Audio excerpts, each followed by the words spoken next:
তারপর মুরগি দেওয়া হয় সোমবার দিন একটু ভাই ভাই। নামে চিকিৎসা কেন্দ্র বলা হলেও এসব প্রতিষ্ঠানে চিকিৎসক থাকেন না, তদারকি নেই স্বাস্থ্য বিভাগের।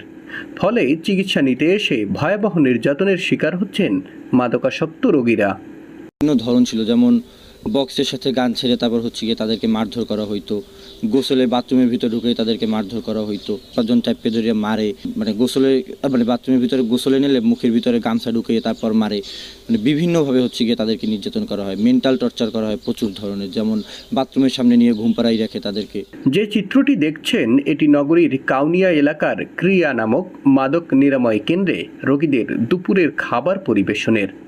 2টি আলু ভর্তা, 1 প্লেট ভাত আর 1 গ্লাস পানি।